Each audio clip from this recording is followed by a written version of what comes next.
Yo, YouTube.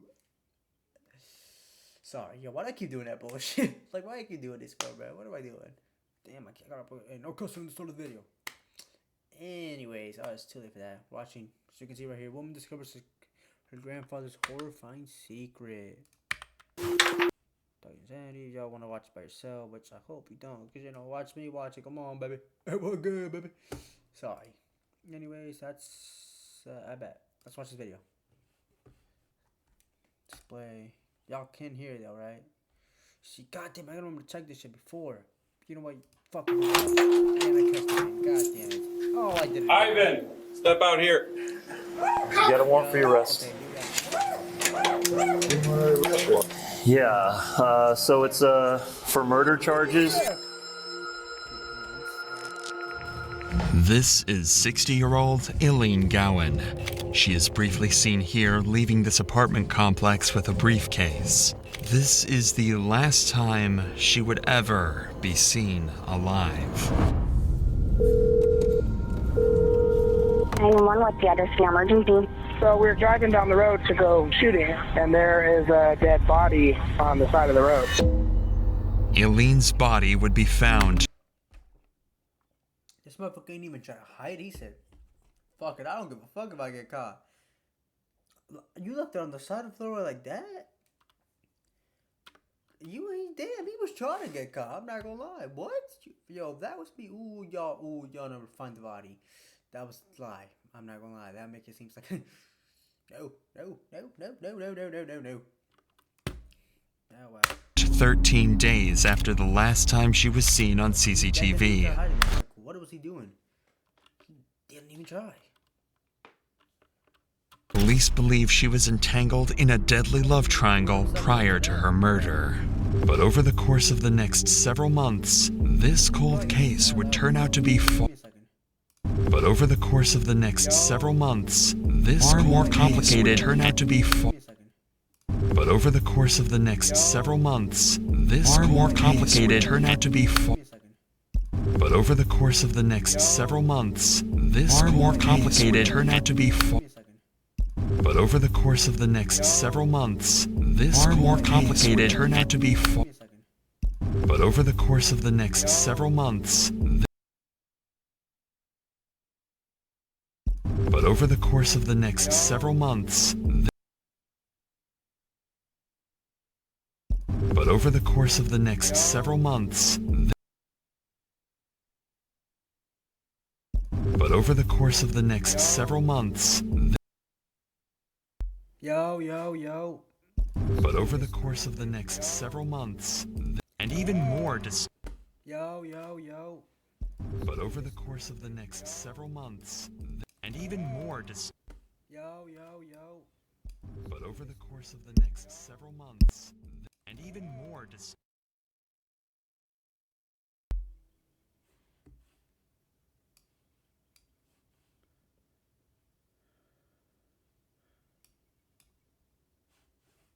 disturbing than they could have ever imagined. When me and her broke up, she moved in with a Disturbing than they could have ever imagined. When me and her broke up, she moved in with a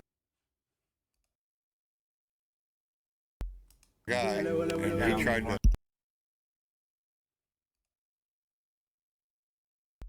And he tried to.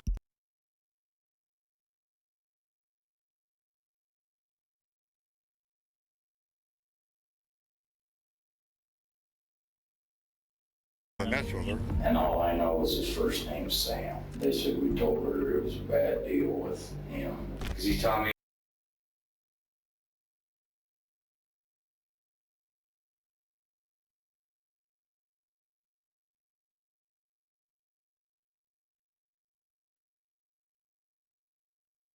if the cops get behind him, he's gonna run into a tree. Control 166, be advised. It's their grandfather in the car, and he's called them saying that he's possibly going to try to crash the car. I be forgetting I need a...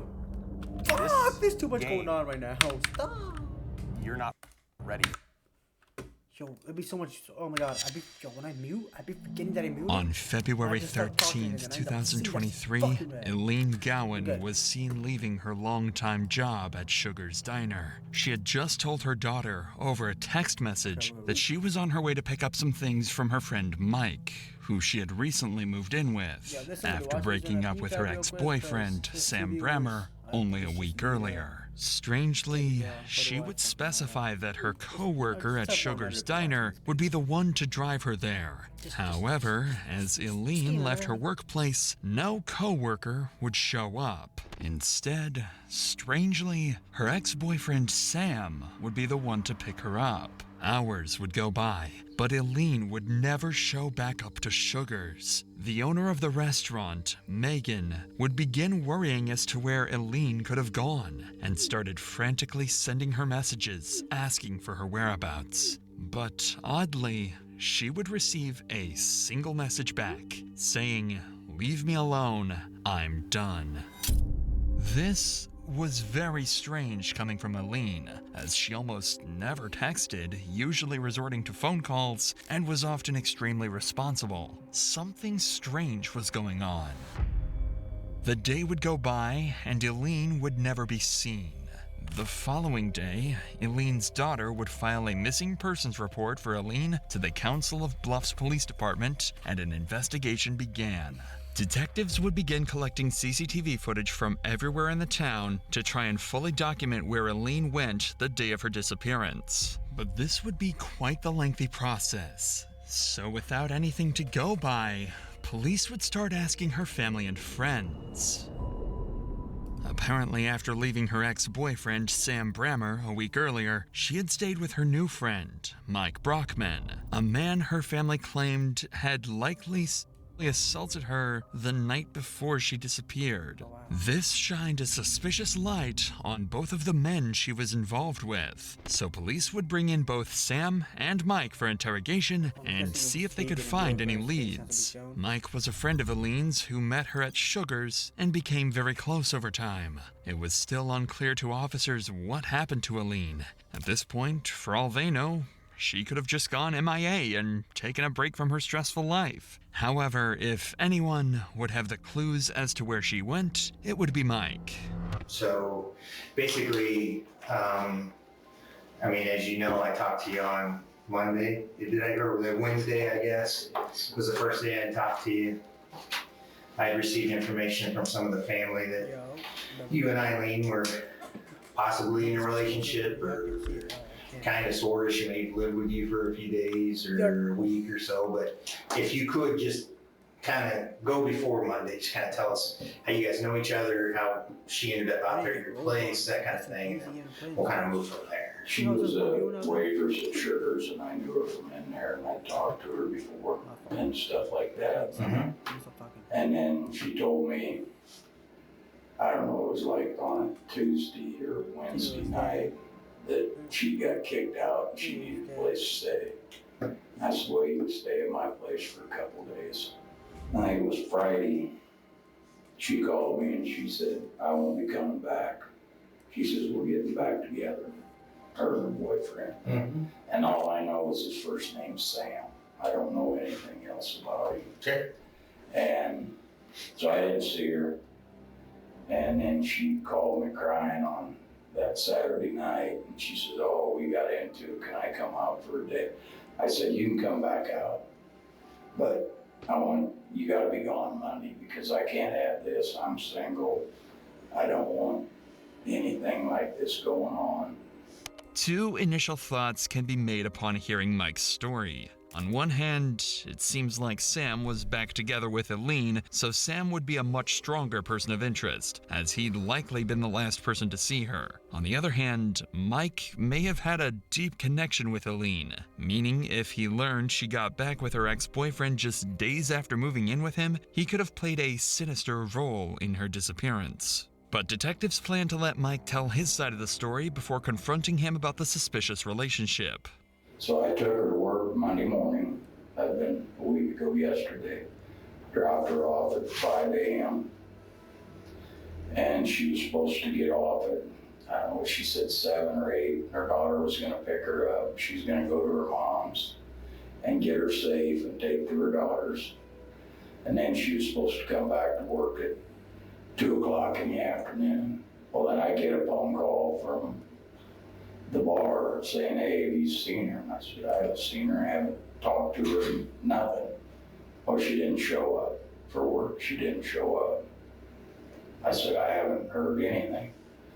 And I tried to contact her and couldn't get a hold of her. So I sent her a text message and I said, all your stuff that's bagged up is going to be sitting behind the bar. You got to get it. I want it out of here. I don't want to mess with any more of this. And I never, since 5 o'clock that Monday morning, I never had any contact with her, phone, text, or anything.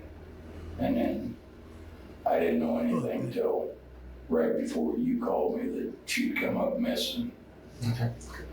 Mike would go on to claim that he never had any sexual relationship with Eileen and that she stayed in a completely different room to him while living in his house. However, detectives know more about Mike than he thinks, and with some information Eileen's close friends shared with them, they don't believe he and Eileen were just friends. Stop taking meeting notes and let ClickUp AI Note Taker do it for you. It allows you to focus. He was in that little shit. I paused it. Okay, he was in that little shit. Has anybody said anything to you that Eileen was saying anything about you? Oh, I didn't turn the lights off for that horror game. Fuck. My bad, man. Probably would have been more scared of her, being honest. Sorry. Back to the video. Heard anything about her making any statements about you and your behavior while she lived or was staying with you out there? No. So you haven't heard that she may have made a statement that you possibly assaulted her while she was out there? No. Okay. That statement was made to a couple people that you supposedly laid down on her bed with her. Oh, is that right? And spooned her from behind. Oh, is that right? Is that? No. Can you tell me, is that any of that accurate? Any of those statements? I would not do that because, like I said, she was a loose cannon. And she's scared. I mean, I guess here's the deal. You're a grown man. She's a grown woman. You know, if there was any type of whatever contact between you that was consensual, there's absolutely nothing wrong with that. Man, just the minute you hit that little shit, bro. Come on. Like, you know you did, but just fuck. Just the minute you hit that little shit. Okay, come on. Just the minute you hit that little shit, man. I mean, she was crying that first night she come out and I hugged her. Okay. But there was no sexual relationship, no asking for it or anything. This information is, well, concerning, considering it would be unlike Eileen to make up blatant lies of this magnitude. However, with little to no evidence, other than a few rumors coming from her friends, police can't harp over these allegations and decide to wrap Mike's questioning up. At this point, Mike is still considered to have potential involvement in Eileen's disappearance, but with a lack of leads, they direct their attention to the only other potential suspect, Eileen's ex-boyfriend, Sam Brammer. You already met Detective Dyer? Yeah, we get first names, but yeah, this is Detective Dyer. I'm the sergeant that you talked to on the phone. My name's Ted Roberts. I'm a sergeant. When I got the phone with you, you said that I was the last person to see her alive. I didn't say that. Yep. I didn't say that. Yes, you did. Yeah. Yes, you sure did. I said you were the last person that saw her before she went missing. Sam wasted no time adding more suspicion onto his name. The phone recording shows that the detective never mentioned Sam being the last to see Eileen alive. Eileen has been missing for less than 48 hours at this point, so the fact that he's already alluding to the idea that she's dead is awfully disturbing. But this would only mark the beginning of Sam's unsettling choice of words during the interview. As you said that, I got the phone. I said, no, I want them to arrest me so I can have a lawyer. Yeah, no. Yeah, I think you misheard me there. And goddamn, is the quality my fault or is it the camera that was recording them? Let me know, baby. I recorded. I'll have to go back and listen to it. But yeah, I'm pretty sure that's not what I said.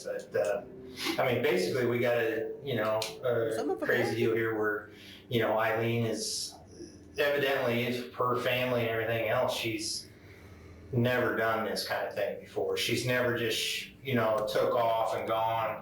They all know. What she does is she comes to me.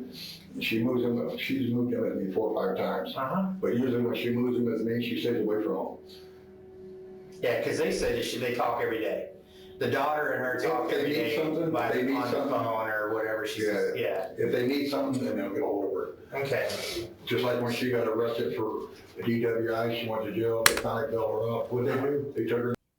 I see what he's doing here. Trying to bring up her past, you know what I'm saying? Try to distract everyone, saying, try to make it seem like she just, was on some bullshit and just left. I see what you're doing, gang. Can't trick me, buddy. Dropped her off at the bar. Okay. And she was homeless. Okay. If you could, I just need to know what went on Monday morning. What happened Monday morning with you? She texted me. Okay. And wanted to know if I would come and get her. Because one of her friends supposedly was supposed to come and get her. And supposedly ran out of gas. So. Did she tell you the friend's name or? No, what if what if he's something to do with that? What if that person didn't run out of gas? What do you think would happen? Do you think she'd still be alive right now? You think she'd still be alive right now? I don't think I said that loud enough. I don't know if you heard that, but you know what I'm saying? Like it's interesting to think about it like that. Now, I mean, sadly, we'll never know. Rest in peace to Eileen, obviously.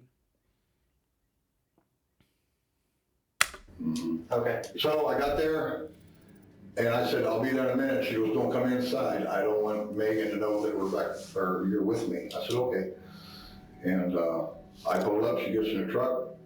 Yeah, can I just say, that's too much drama. Y'all are too grown to be talking about some, I don't know, like, that's too much drama going on. You a grown woman, you a grown man. Figure that bullshit out, gang. Come on, bruh.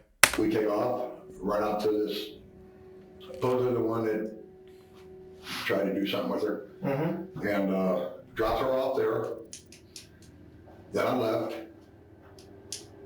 And then wasn't too long after that is when she called me. I think she was at my house knocking. See, you can't get in my apartment building unless you have a key to get in. But I think she was knocking on my window. I didn't look, I didn't care. I just wanted to lay down and take a nap. That's when she texted me, wanted to know if I could talk to Emmy about letting her move back in because this guy, now that's true. When? That night. Whoa. The night before Monday? The night before Monday, yeah. Okay. And I don't know if that was true or not. I don't know if she was just saying that to get me to take her back or what. I don't know. This statement adds more weight to Eileen's allegations towards Mike. If Mike did do these things to Eileen, then moving out and staying with Sam would be completely logical. On top of his statement, It's not Mike though, because why would they hide their face? Or he's just trying to do that to throw us off. Because Sam is about to reveal to detectives will make the allegations much harder to dismiss and place all the suspicion back on Mike. And she says, please talk to Emmy, see if I can come back home. He me last night. Sam, I love you. I promise I'll quit drinking. Please give me another chance. Then she said, I'm hanging out with her. And this was at 122. What's it say? And it says here, I'm hanging out with a friend. I will get a hold of you later. I'm not going to work. I'm not going back to work. Back at 2, right? I think 2 or 3. Yeah, okay. I can't remember. Okay. And then to go to work, go back there, they treat me like shit. And then she says, you've seen it. They have. I mean, but I can't say nothing. And then and I said, why are you telling me?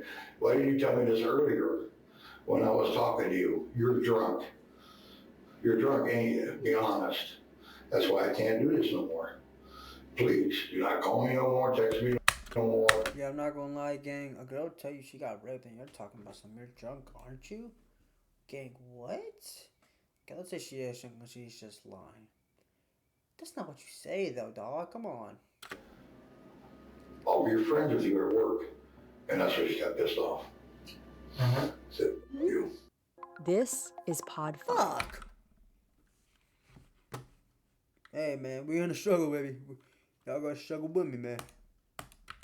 Based on these texts, it really seems like Eileen's disappearance was just a way for her to take a break from her traumatic life. If the allegations are true and her ex-boyfriend refused to give her a place to stay, well, then running away for the time being is completely reasonable. Sam's story seems solid so far, but there's one tiny detail that just doesn't quite add up. And this detective has just picked up on it. What is it? How do You pick said it you dropped her off in front of Mike's house. Yeah. And you watched her walk into the... All she did was she got out and she walked in front of the truck. And she walked in front of the truck. I went and turned around and that's when I left. Okay, so you didn't see her get into the house, anything like that? Mm-hmm.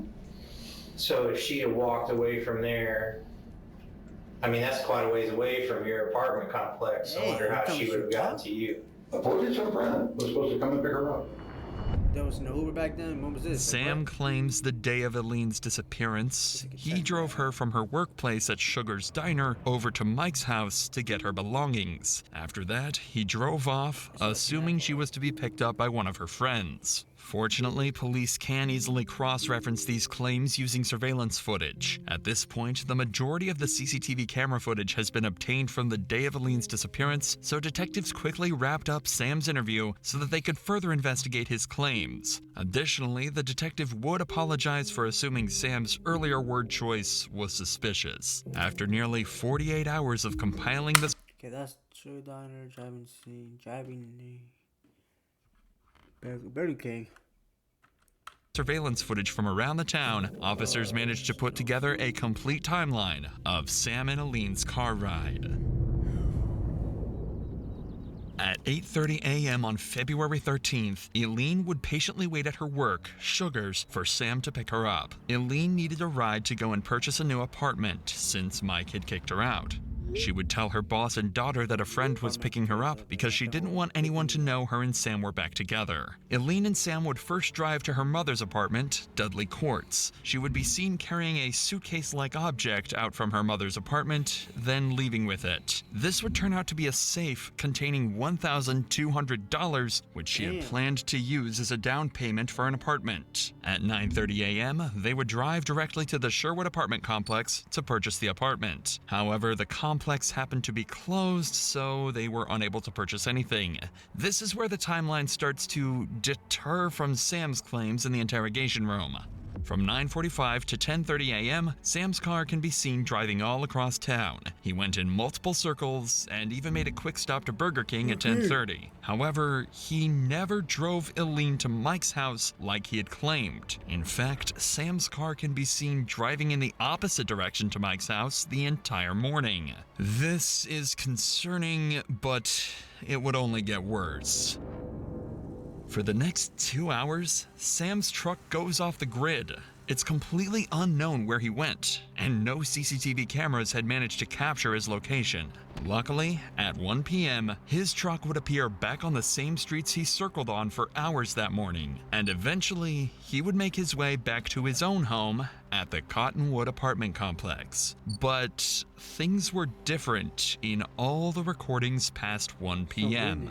Eileen was no longer with Sam. Cameras had clearly captured that Sam was nowhere near Mike's house the entire day, so why would he feel the need to lie about where he dropped Eileen off? This footage paints Sam out to look awfully suspicious.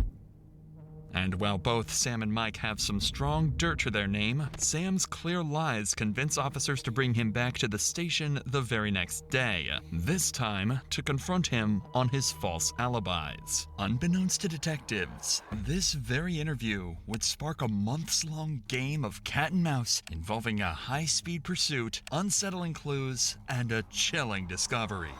But before we get to that, let me tell you about today's sponsor,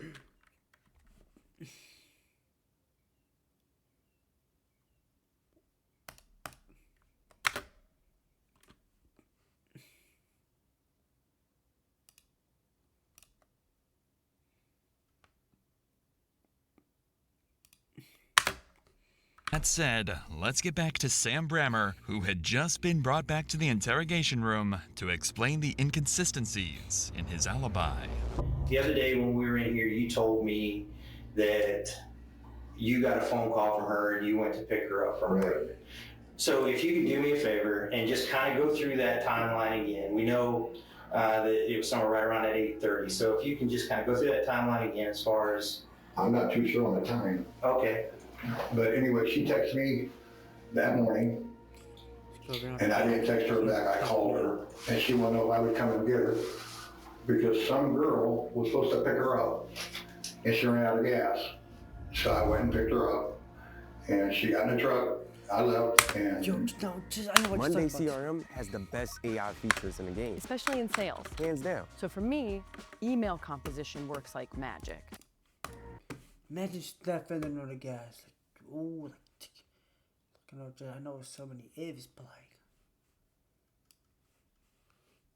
oh, you like, oh my god, do you think this, like, maybe none of this would have ever happened? Or do you think he might be still that crazy enough to just find a way to make it happen, you know what I mean? She wanted to talk to me about helping her get in the apartment, because she lived in the same apartment building I did, but she didn't pay her rent, so she got kicked out.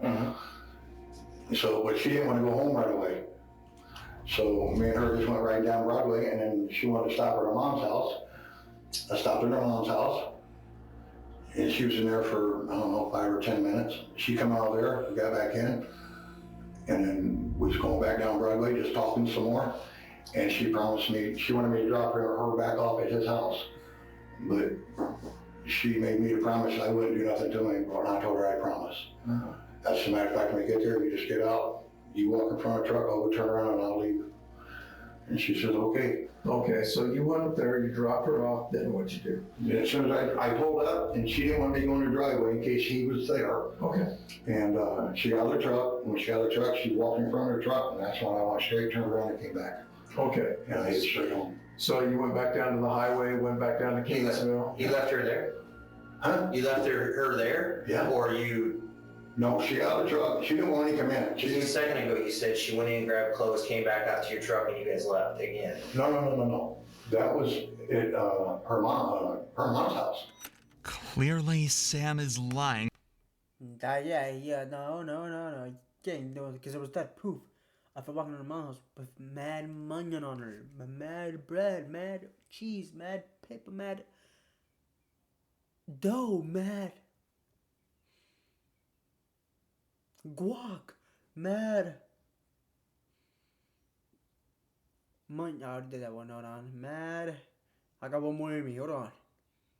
Mad cheddar, mad cheese, mad.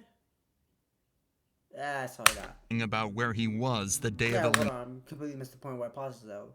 No, there's that video proof for walking out with mad bread on her. Did I already said that, didn't I? Yeah, fuck me, what am I talking about? Lane's disappearance. The detectives know it, and it seems like Sam is starting to realize he won't be able to keep up his fake story He realized he is cooked. He's like, shit, all this lies going on, but for much longer. Even after being told that cameras show him nowhere near Mike's house the entire day, Sam insists on his story that he did in fact drop Eileen off at Mike's house. With this, the detectives would take a brief break from the room to watch the footage over again, just to triple check that Sam is 100% lying. And to nobody's surprise, the footage showed Sam on the opposite side of town during the time he claims to have been at Mike's. So when the detectives return to the interview room, they'll use this information to try and get Sam to own up to his lies. We got a small little snap here. We need to talk to you about, okay?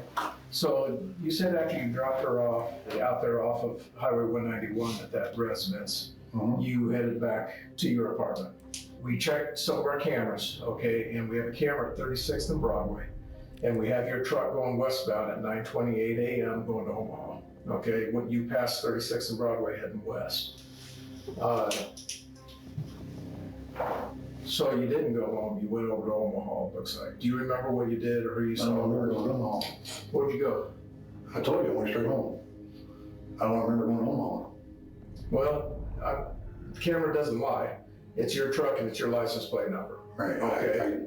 At 36th and Broadway, at 9:28 a.m. Going west toward 480. And then 1 hour later, you're coming back from Omaha, and you're going eastbound coming back into Council Bluffs. 1 hour later. Now we're going home. Where'd you go? I went straight home. Sam is stuck at this point. No matter what information detectives reveal, he will not admit to anything. At this point in the interview, all Sam has left is to simply... At this point, all you have left to do is say, I want a lawyer again, because you're cooked. Reject everything the detectives tell him. They know Sam isn't telling the truth, but why he's not telling the truth is what remains to be seen. However, with Sam seemingly uncooperative, all detectives can do is end the interview and let Sam back onto the streets, until more concrete evidence can prove he had more to do with Aline's disappearance than he claims. But fortunately, letting Sam back onto the streets would lead them to the exact evidence that they were looking for. While law enforcement was working away at this case, another investigative group would be working in the dark.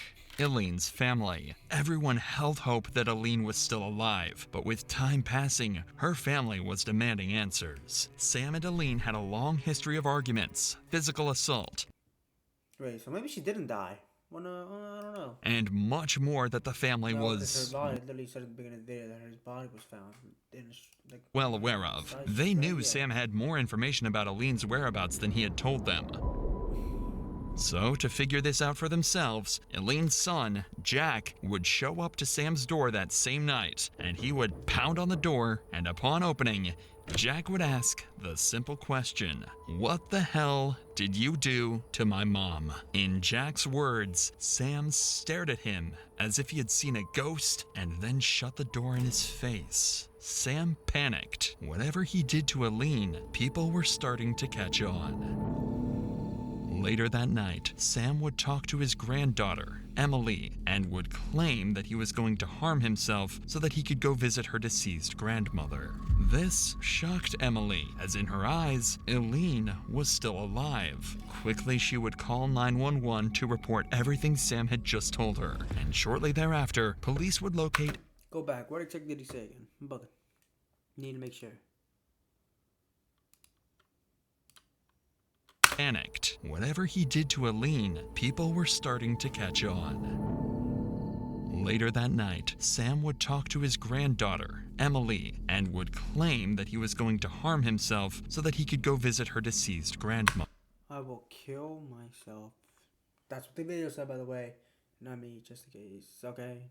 I'm not talking about myself or anybody. Kill and go. This shocked Emily, as in her eyes, Aline was still alive. Quickly, she would call 911 to report everything Sam had just told her, and shortly thereafter, police would locate a drunken Sam at his local bar. Hi, sir. How are you? Good. Is this your vehicle? Yes. Hey, can I just talk to you real quick? Yeah. Fuck.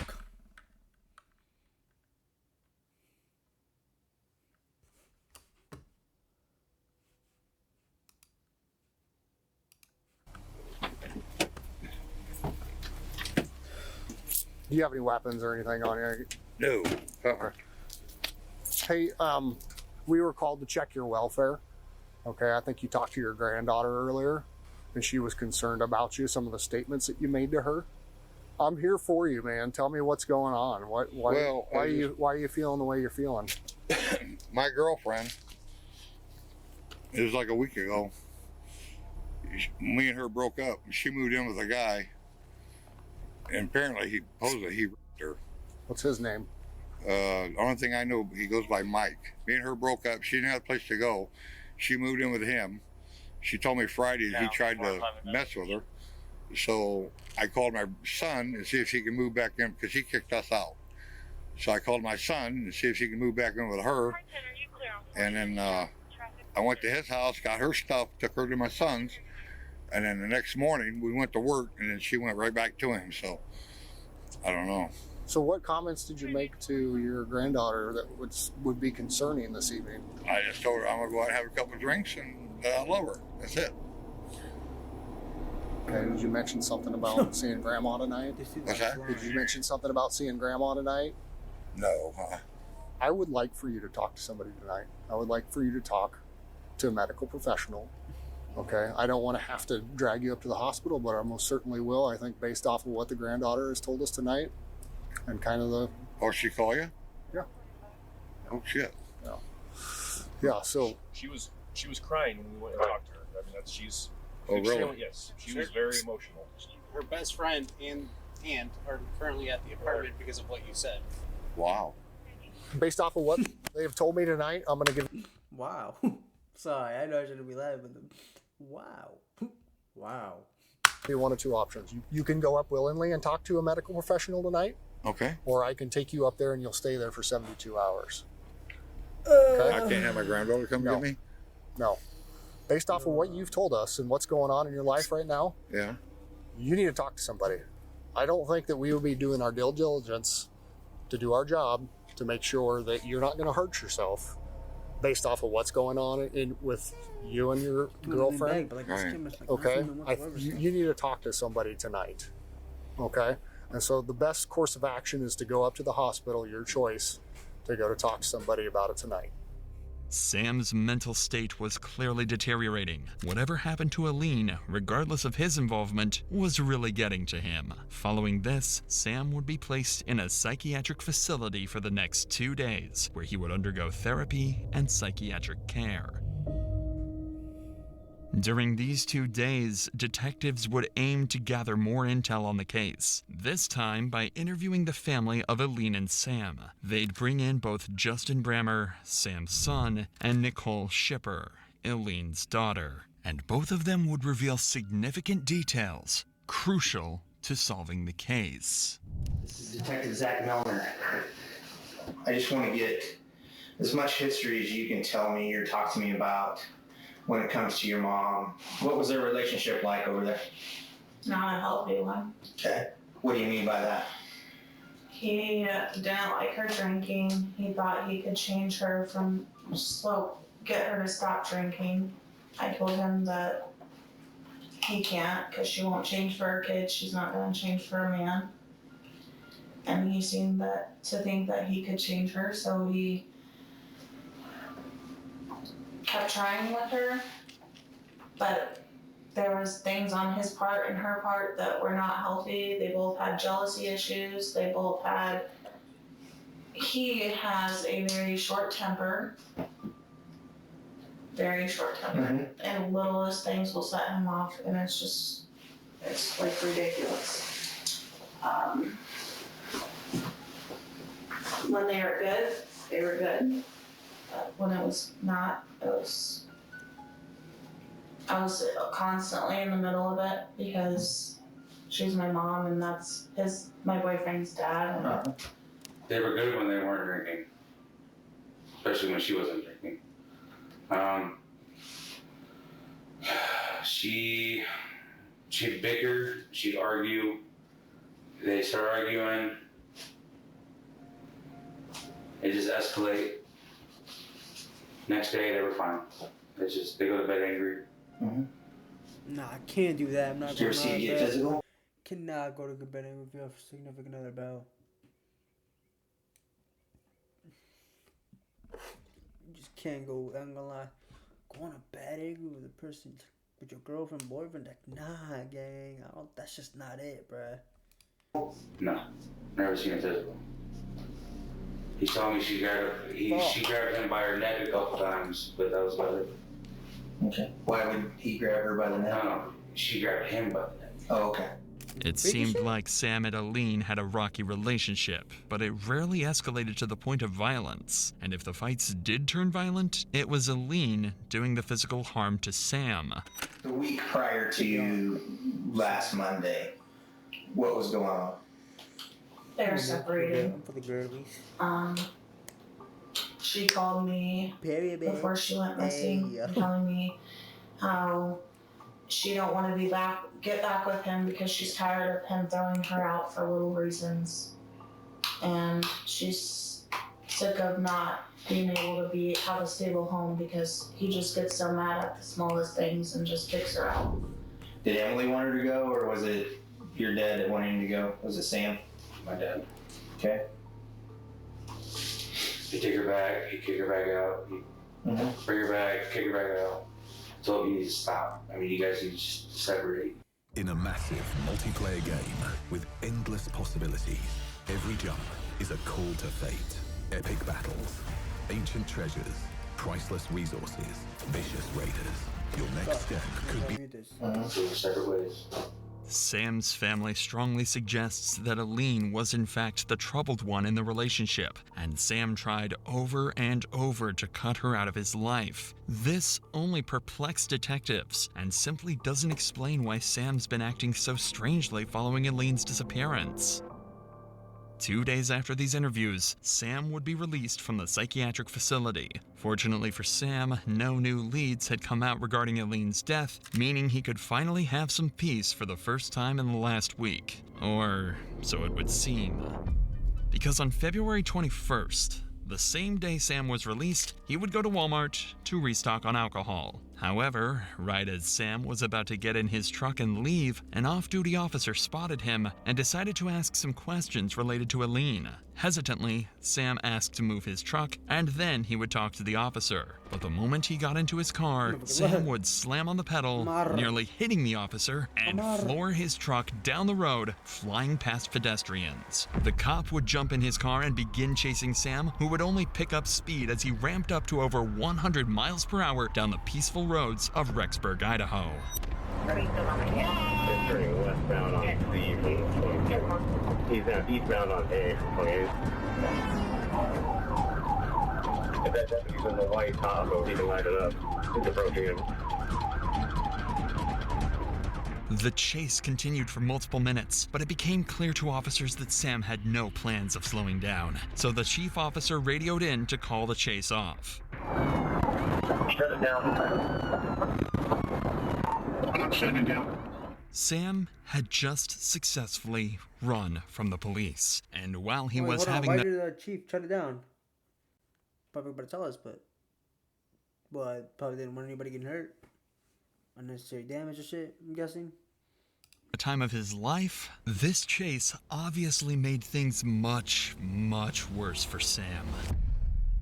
Not only was he now highly suspected of murder, but is also wanted for evading arrest and reckless driving. A couple hours after his escape, he would simply return back to his apartment as if nothing had ever happened. Ironically, this would actually postpone Sam's arrest, as more officers assumed he would be hiding in a more clever place, and searched around the town instead of checking the Cottonwood apartments. In fact, nobody checked his apartment. Like, I know it's most likely that he's not gonna go back there, but like, at least check it. You at least have to make sure. The entire day would go by, and officers had no trace of where Sam could have gone. I don't know if we're gonna check the whole day. But the fun would only last for a day, and the pressure must have gotten to Sam, as the next morning he would turn himself in to police. Sam would be charged with eluding and reckless driving, and would be placed in the Pottawatomie County Jail.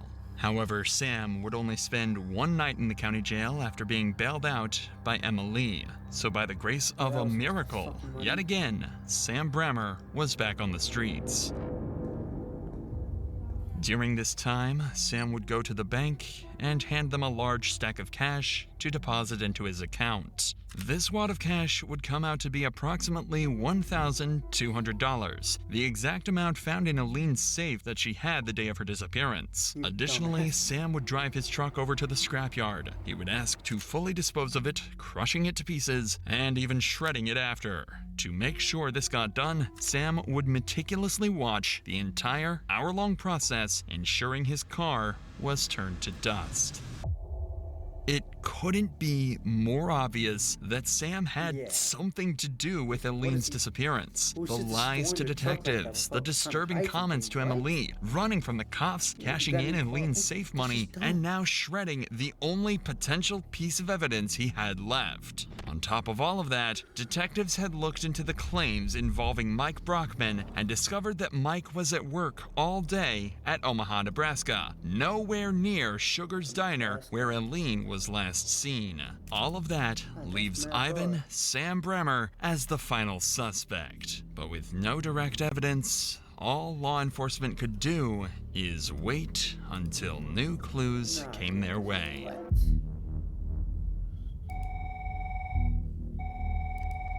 911, what's the address for your emergency? I don't really have an address. We're off the exit of Crete, Iowa, over by a public shooting area. What's going on? So we were driving down the road to go shooting or whatever, and there is a dead body on the side of the road. Male or female? It's female for sure. On February 26th, Eileen's body was found underneath a bridge just miles away from Sam's apartment. The body was unrecognizable, but the clothes matched the exact outfit Eileen was wearing the day she had disappeared. Someone had killed her. Medics would pronounce Eileen dead on the scene, and she would be taken to the hospital to get an autopsy done to determine her cause of death. But her results would come back strange. Eileen had 8 blunt force impacts to her head and a fractured front tooth. Well, damn, come on, man. You could have at least made a fucking, at least not painful, you asshole. Damn. None of these injuries were sufficient to cause her to die. So her cause of like I said, why'd you have to make it painful, man? You go kill somebody, at least do them the favor by not making it painful. Death would be ruled as undetermined. If somebody gonna kill me, I obviously hope that never happens. You know what I'm saying? Let me die in peace. But this lady does happen though. I'm hoping that it don't. No, please. Please. At least don't make it painful. Like, just... Okay, maybe let me not do that shit. You know what I'm saying? Don't make it pain. Don't make it. What would you say to somebody that? God damn it.